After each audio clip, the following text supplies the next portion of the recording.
এই গণভোটকে আমাদের সকলকে প্রত্যাখ্যান করা উচিত, না ভোট দেওয়া উচিত। গত মঙ্গলবার জাতীয় পার্টির চেয়ারম্যান জিএম কাদের সংবাদ সম্মেলনে এভাবেই প্রকাশ্যে গণভোটে নায়ের পক্ষে অবস্থান নেন, যেখানে তাকে বলতে শোনা যায় জনগণ এই গণভোট প্রত্যাখ্যান করবে। আমরা নিজেরা না ভোট দেব এবং দেশের স্বার্থে, জনগণের স্বার্থে সবাইকে না ভোট দেওয়ার জন্য উদ্বুদ্ধ করব। গণভোটের বিরুদ্ধে অবস্থান নিন, দেশকে বাঁচান। আওয়ামী ফ্যাসিবাদের সহযোগী হিসেবে পরিচিত দলটির প্রধানের প্রকাশ্যে গণভোটে নায়ের পক্ষে অবস্থান নেয় দেশজুড়ে ক্ষুব্ধ জুলাইয়ের পক্ষের শক্তিগুলো। খোদ নিজ নির্বাচনী এলাকা রংপুরে জিএম কাদেরকে বয়কট করে গ্রেপ্তারের দাবি উঠেছে। একই সঙ্গে জাপাকে নিষিদ্ধের দাবি জানিয়েছেন স্থানীয় রাজনৈতিক নেতাসহ জুলাই যোদ্ধা এবং সাধারণ মানুষ। সংস্কারের বিরুদ্ধে আমাদের অবস্থান থাকবে, আমরা না ভোট দিব। গতকাল বুধবার বিকালে এই বিষয়ে রংপুরের বিএনপি, জামাত, এনসিপি, জুলাই যোদ্ধা ও সাধারণ মানুষের সঙ্গে কথা হলে তারা তীব্র প্রতিক্রিয়া ব্যক্ত করেন। রাজনৈতিক নেতাসহ স্থানীয়রা বলেন, জাতীয় পার্টি শুরু থেকেই আওয়ামী লীগকে সাপোর্ট করে আসছে। তারা স্বৈরাচার সরকার থেকে বিভিন্ন সুবিধা নিয়ে নানা অনিয়ম দুর্নীতি করেছে। জুলাইয়ের ছাত্র জনতার আন্দোলনের সরাসরি বিপক্ষে অবস্থান নিয়ে দলটি ফ্যাসিবাদের পক্ষেই কথা বলেছে। জাতীয় পার্টি ভারতের দালালি করার কারণে দলমত নির্বিশেষে জিএম কাদেরকে গ্রেপ্তার এবং তার দলকে নিষিদ্ধের দাবি জানিয়ে আসছিলেন সাধারণ জনগণ। এরই মধ্যে বর্তমান অন্তর্বর্তী সরকারের নির্বাচন কমিশন জাতীয় পার্টিকে নির্বাচনে অংশগ্রহণ করতে দেয়ায় নাখোশ রংপুর অঞ্চল তথা সারা দেশের জুলাই যোদ্ধা, গণতন্ত্রপ্রেমী সাধারণ মানুষ এবং বিভিন্ন রাজনৈতিক দলের নেতাকর্মীরা।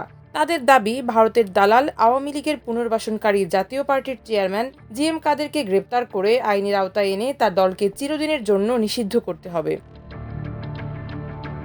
স্থানীয় ব্যবসায়ী নেতা সরওয়ার জাহান, আমিনুল হক এবং মহুব আলী জানান যে জাতীয় পার্টি সব সময় আওয়ামী লীগের হয়েই কথা বলে এবং ছাত্র জনতার আন্দোলনে প্রকাশ্যে বিরোধিতা করেছিল।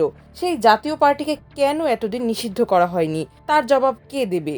সেই দলকে আবারও বর্তমান সরকার ভোটে আসার সুযোগ করে দিয়েছে। এটা জাতিসংঘে বেইমানি।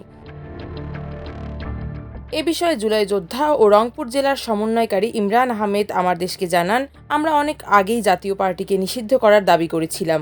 জিএম কাদের প্রকাশ্যে ছাত্র জনতার আন্দোলনের বিপক্ষে ছিলেন। তারা তখনও আওয়ামী লীগের পক্ষে কথা বলেছেন। এখনও ফ্যাসিবাদ পুনর্বাসনের জন্য নায়ের পক্ষে অবস্থান নিয়ে দেশকে অস্থিতিশীল করার পায়তারায় লিপ্ত রয়েছে।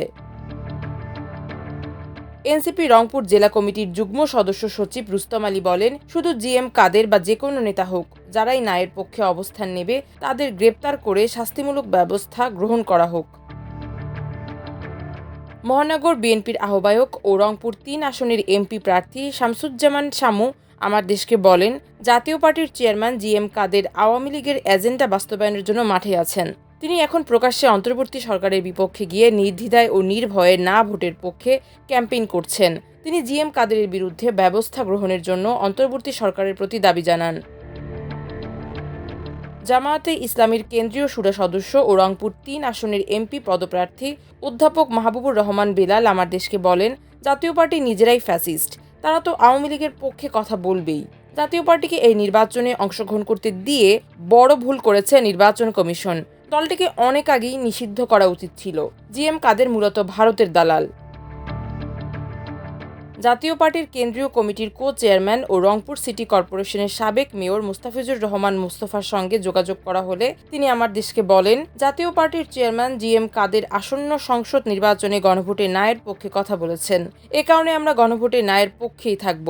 আমাদের নেতাকর্মীরা কখনো হ্যাঁ ভোটের পক্ষে কথা বলবেন না। মাল্টিমিডিয়া ডেস্ক, আমার দেশ।